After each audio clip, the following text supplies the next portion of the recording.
No wires, no setup, just a man walking across water like it meant nothing. Criss Angel didn't just perform illusions, he made people question the laws of nature. He turned a crowded Vegas fountain into something biblical. Then he disappeared. No farewell special, no scandal, no meltdown, just stillness, the kind that follows something unexplainable. The man who once levitated between skyscrapers and survived being buried alive, suddenly gone. Where did he go? Why did he stop? Was it burnout, grief, or did he simply vanish on purpose as his final illusion? This isn't just about a magician. It's about what happens when you spend your life chasing the impossible and finally catch it. This is why you don't see Criss Angel anymore. Before the world saw him walk on water in Las Vegas or float above the Luxor, before he became the face of primetime magic, he was just Criss. Not Criss Angel the icon, but Christopher Nicholas Saranicos, a quiet, wide-eyed kid from East Meadow, New York. His story isn't just about death-defying stunts or mind-bending illusions. It's about obsession, heartbreak, and an unwavering belief in the impossible. Criss was born on December 19, 1967, the middle child of John and Dimitra Saranicos. His father ran a donut shop,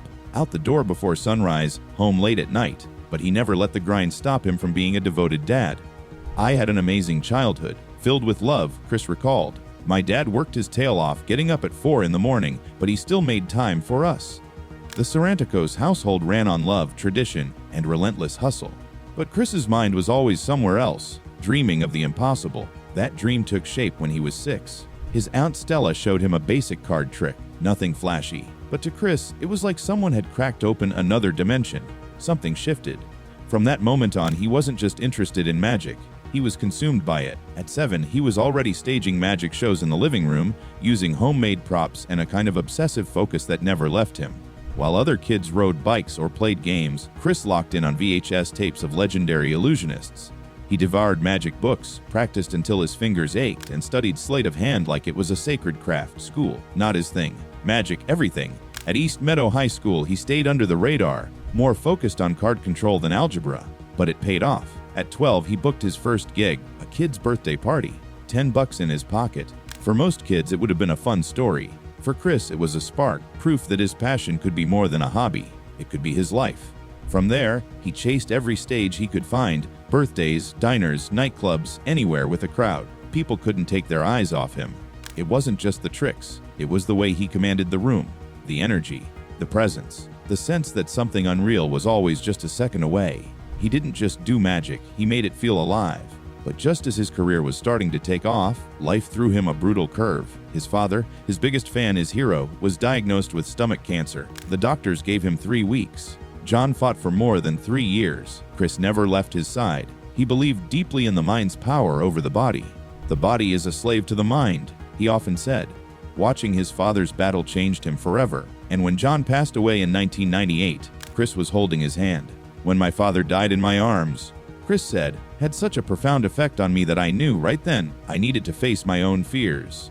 That was the turning point. From then on, every stunt, every death-defying illusion became something more. They weren't just tricks. They were rituals, a form of therapy, a tribute, a way to push through grief and turn pain into purpose.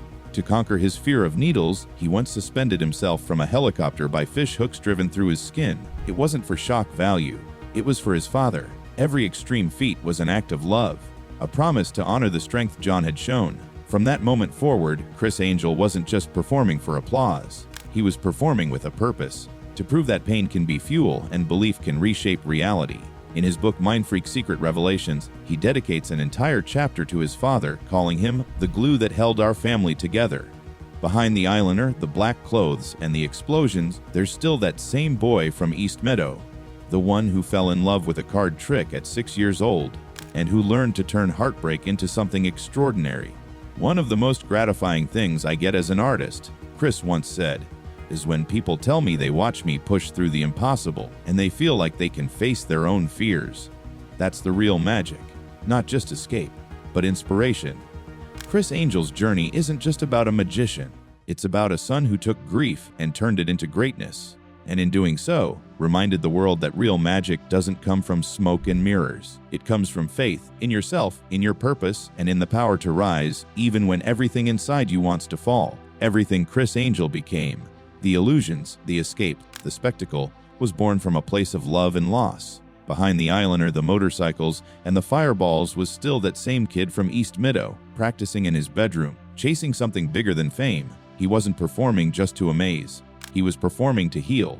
One of the most gratifying things I get as an artist, he once said, is when people watch me do these demonstrations and in some way feel empowered so they can confront their own fears. That's his real magic. Not sleight of hand, but a kind of emotional alchemy. He doesn't just pull off illusions. He turns pain into purpose, fear into fuel. Criss Angel's journey isn't just the rise of a magician. It's the story of a son who channeled grief into greatness. A man who defied gravity not with tricks, but with belief. In himself, in something higher, and in the idea that even in the darkest moments, there's still light if you choose to look for it. Because real magic doesn't come from smoke and mirrors. It comes from resilience, from pushing forward when everything says stop, from making the impossible look effortless. How Criss Angel redefined modern magic, it took work beyond work since I was 6 years old to get here, he said. It's not an easy road. It's a very, very difficult road. Like so many who chase an unconventional dream, Chris's early career was full of setbacks. He didn't just face rejection, he lived with it. Gigs were scarce, money was tight. He juggled side jobs just to afford gear. He performed in clubs and back rooms most people wouldn't even notice. But giving up, that idea never had a seat at the table. Criss pushed forward with what could only be described as raw, stubborn belief, not arrogance, belief. It's funny looking back, he said. People called me an overnight success. But my overnight took 15 years. At one point, his only car was his mom's old Hyundai. But even then, he believed. Even then, he knew he was going to change magic, not just by doing it better, but by doing it differently. Criss Angel once said, "I remember when I didn't have any money, and my only car was my mom's Hyundai." That single line captures him perfectly: relentless, grounded, and driven beyond reason. He wasn't chasing fame. He was chasing a vision no one else could see. And he wasn't going to stop until the world finally caught up. His obsession with magic didn't start on a stage. It started in childhood. I became immediately obsessed with magic. That's all I could think about. That's all I wanted to do. From the very beginning, it wasn't just about pulling off tricks. Criss wanted to reshape what magic was. He didn't want to follow in anyone's footsteps, not even the legends. Icons like Houdini inspired him, sure. But Criss didn't want to imitate the greats. I stayed away from other magicians, he explained, because I didn't want to think like them. I wanted to create my own style. That mindset changed everything. His version of magic wasn't polished or polite, it was raw, emotional, sometimes disturbing. He brought music, narrative, and full-blown spectacle into the mix, turning his shows into something that felt more like a rock concert than a Vegas magic act. Audiences didn't just applaud, they stared, they gasped, they couldn't look away. But for Criss, music wasn't just background noise, it was part of the performance, part of the magic itself. In 1995, he formed a band called Angel Dust, fusing theatrical illusion with heavy metal energy. Their 1998 album, Musical Conjurings from the World of Illusions, proved that his creativity didn't fit into any single box. For me, music and magic weren't separate, he said. They were two sides of the same thing. By his early 20s, Criss had made the jump to New York City, the proving ground of every serious performer. He hit every stage he could find: clubs, dive bars, theaters, corporate gigs, anything that had a crowd. In the mid-1990s, he pulled off something few performers ever attempt: 60 live shows in a single day at Madison Square Garden for the World of Illusion Conference. That wasn't just ambition, that was obsession. Through it all, one thing remained constant: his family. His mother, Dimitra, was his anchor, cheering him on at every show, helping manage the chaos, keeping him centered when the pressure got overwhelming. "My mom was there for every show, every setback, every success," Criss once said. That deep foundation of love, loyalty, and hustle became the spine of everything he built. Criss's story isn't just about mastering magic, it's about rewriting the rules entirely. He wasn't interested in fitting in. He didn't want to be another magician in a tux pulling rabbits out of hats. He wanted to create something no one had seen before, something strange, powerful, unforgettable. He showed the world that success doesn't happen by accident. It's not a lucky break. It's built in long nights, empty bank accounts, and the courage to be different when everyone else plays it safe. His rise from street performer to global icon proves one thing: when raw talent meets relentless drive, the impossible isn't just possible, it's inevitable. The cultural shockwave Mindfreak. When Mindfreak hit television on July 20, 2005, it wasn't just another magic show. It was a cultural detonation. Criss didn't show up to impress, he showed up to explode expectations.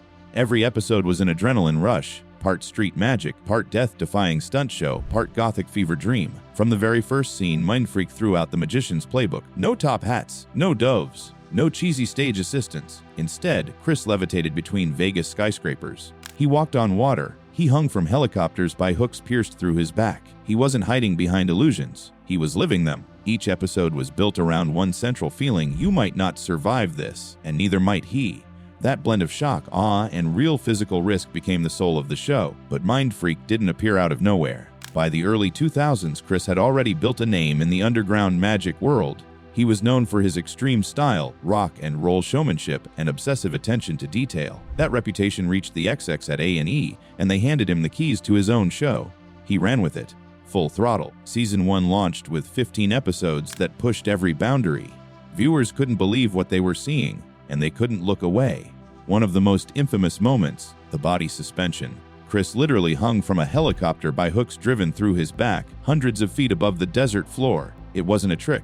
There were no hidden wires, just flesh, metal, and gravity. You wanted to turn away, but you didn't. Another unforgettable stunt, levitation between two buildings. It looked like something out of a sci-fi movie, only it was real. Fans were hooked.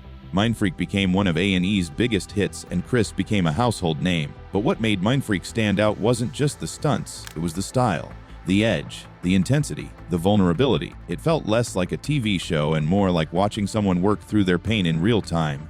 Using danger as therapy, using illusion as a form of emotional truth. But instead of easing up, Criss went full throttle. Actually, he tripled the danger. Later seasons of Mindfreak weren't just about illusions anymore. They became ordeals. He walked on water like a modern-day messiah. He lay on shattered glass, then got steamrolled. He escaped from a concrete block underwater, fighting for breath as the seconds ticked like a countdown to death. Every stunt was bigger, bolder, more brutal, and more cinematic than the last. But what made Mindfreak truly legendary wasn't just the spectacle, it was the soul behind it. This wasn't just magic, it was a full sensory experience, a visual assault, a psychological roller coaster. Criss wasn't just pulling off tricks, he was taking the audience inside his mind, a place where pain and wonder collided. He wasn't your average magician, he was a rock star, a rebel, a mad scientist of illusion, and that presence, it lit up every frame. He wasn't content with applause, he wanted shock, he wanted tears, he wanted people to feel. Because for Criss, the real magic wasn't in fooling the audience, it was in moving them. Mindfreak didn't just entertain, it changed the game. It unleashed a wave of new illusionists who finally saw magic not as tuxedos and top hats, but as something cool, something dangerous, something alive. But all that edge came at a cost. Years of punishing stunts left Criss with a trail of injuries, cuts, bruises, torn muscles, even hospitalizations. It wasn't just physically punishing, it was mentally and emotionally exhausting.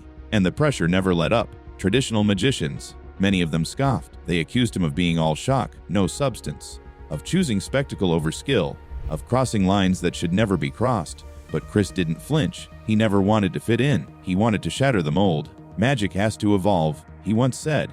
And if that upsets a few people, good. And he proved it, again and again. Across 6 seasons and 96 jaw-dropping episodes, Mindfreak didn't just make headlines, it made history. Awards poured in, fans multiplied, and Criss Angel became a permanent icon in pop culture's Hall of Fame. Because Mindfreak wasn't just a show, it was a ride. Every week, Criss opened the door to a world that bent the rules of reality, where danger met beauty, and pain became performance.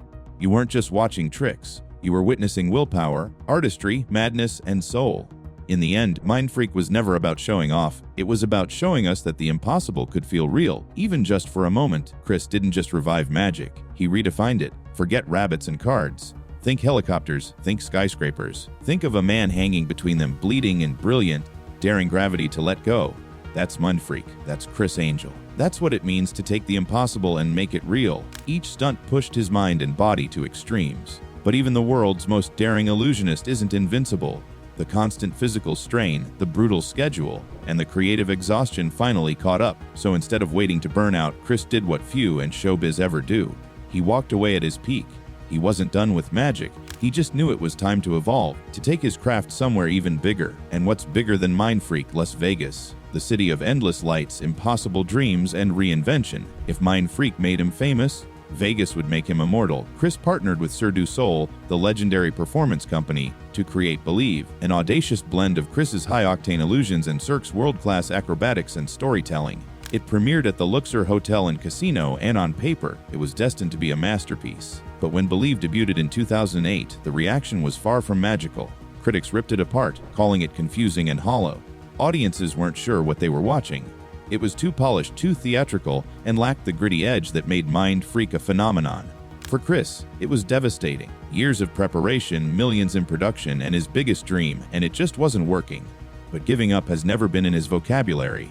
He took back creative control, stripped the show down to its essence, and rebuilt it from the ground up. He infused it with everything fans loved about Mindfreak: danger, adrenaline, mystery, and heart. And in 2013, the resurrection happened. Believe was reborn as Mindfreak Live, and this time it blew the roof off Vegas. Night after night, audiences filled the Luxor Theater to witness the impossible: levitation, teleportation, mind-bending escapes, all with the kind of raw rockstar energy only Criss Angel could bring.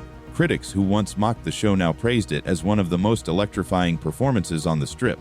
Criss had done it again, defied expectations, silenced doubters, but just as his career reached new heights, tragedy struck harder than any fall or failed stunt could. In 2015, Criss's world came crashing down when his 20-month-old son Johnny Christopher was diagnosed with acute lymphoblastic leukemia, an aggressive and fast-moving cancer. For a man who had faced death countless times on stage, nothing could prepare him for this. The bright lights of Vegas suddenly meant nothing. The only thing that mattered was saving his little boy. Criss immediately pressed pause on everything. He canceled shows, skipped appearances, and spent every moment in hospital rooms, holding Johnny's hand through brutal rounds of chemotherapy.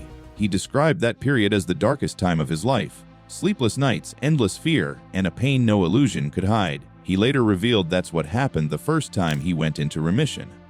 It was about a year, and then I noticed his testicle was swollen, and that's one of the signs. Cancer in boys hides either in a testicle or in the head, so we're just very aware of that. That heartbreaking quote showed the raw reality behind the magician's mask. Criss wasn't untouchable anymore. He was a father, terrified and desperate. But instead of retreating, he found purpose in the pain. After learning how severely underfunded pediatric cancer research was, Criss launched the HELP Foundation, short for Heal Every Life Possible. Its mission: raise awareness, fund research, and support families fighting the same battle. He didn't just lend his name, he poured his soul into it. He hosted massive fundraising events like the Help for Hope Telethon, uniting celebrities, musicians, and magicians under one goal: to save lives.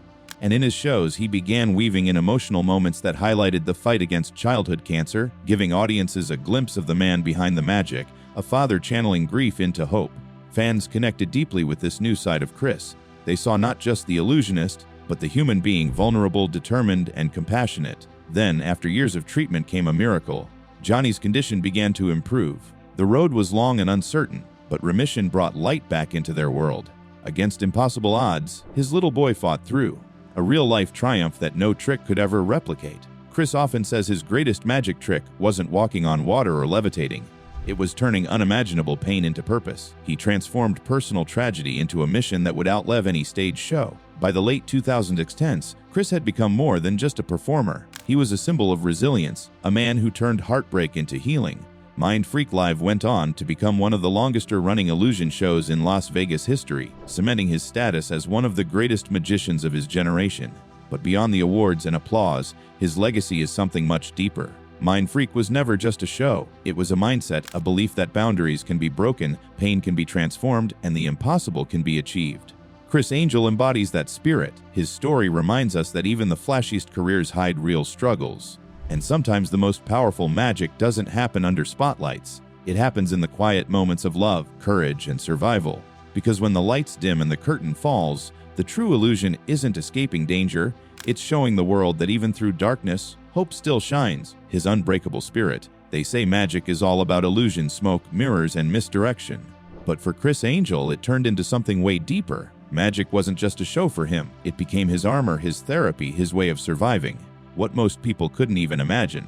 While other magicians were busy pulling rabbits from hats or making coins vanish, Criss was pouring heartbreak into every performance. Each death-defying stunt, every what'd gasp from the audience, it all came from a man channeling pain into passion. Behind the leather, eyeliner, and pyrotechnics was a father trying to stay strong for his son. When Criss's young boy, Johnny Christopher, was diagnosed with leukemia, his entire world flipped upside down. The neon lights of Las Vegas suddenly clashed with the harsh fluorescent glow of hospital rooms. The applause faded into the beeping of monitors, but instead of stepping away from the stage, Criss did the opposite. He transformed, he reinvented his craft, he took Mindfreak, his signature show, and infused it with more heart, more intensity, and more emotion than ever before. What audiences saw at Planet Hollywood wasn't just an illusion act. It was the reflection of a man fighting battles, both seen and unseen. The performances pulsed with meaning, layered with symbolism that only someone walking through fire could truly understand. Through it all, Criss never stopped creating. He took that pain and turned it into power. The illusions became stories not just of awe, but of endurance. Fans could feel it. They knew this wasn't just a performer chasing fame anymore. This was a man turning tragedy into art. Criss often spoke about how his son's courage reshaped him. Watching Johnny face chemo and pain with bravery gave him a strength he never knew he had. Each time Criss stepped on stage, it wasn't just for the audience. It was for his son. Every trick, every escape became a reminder that hope and wonder could still exist even when life feels unbearable. And the world responded. Fans from every corner sent prayers and donations for childhood cancer research. That wave of compassion became a lifeline. Criss has said many times that it was that community that kept him moving forward, performing, innovating, and fighting alongside his son. Eventually, there came a glimmer of good news. Johnny's health began to stabilize, bringing moments of relief and hope. The fight isn't over, but Criss has never stopped using his platform to raise awareness and inspire families walking similar paths. His stage isn't just a space for spectacle anymore. It's become a stage for advocacy, love, and resilience. But let's not forget what made Criss Angel a phenomenon to begin with. From day one, he refused to be a typical magician. He fused rock star energy with gothic mystique, black clothes, dark eyeliner chains, and that signature intensity that made every performance feel otherworldly. He blurred the line between illusion and reality, making audiences question what was possible. And with that came the whispers, rumors that his magic wasn't just skill, but something supernatural. Was he just a magician, or was there something darker at play? Theories flew everywhere. People analyzed his stylized logo, calling it satanic or occult. Instead of denying it outright, Criss leaned into the mystery. He played with that perception. Gothic imagery, haunting music, cryptic symbolism, all designed to keep people guessing. But he's always been clear, it's all illusion. In interviews, Criss has explained that his powers come from relentless work, not the supernatural. Every levitation, every escape, every impossible stunt is the result of hours, days, sometimes months of planning and pain. The dark persona, just part of the theater, the dedication, that's real magic. And maybe that's the real trick, making people believe. Because in a world where wonder is rare, Criss Angel gives it back to us. He's not just a magician. He's a father who turned heartbreak into art. A performer who blurred the edges of reality. A man who showed that even in the darkest chapters of life, there's still room for light and illusion.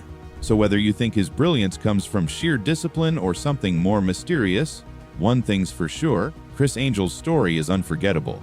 If this deep dive into Criss's journey inspired you, hit that subscribe button and ring the bell so you never miss another story like this. Drop a like if you admire his resilience, and let us know your favorite Criss Angel moment in the comments below.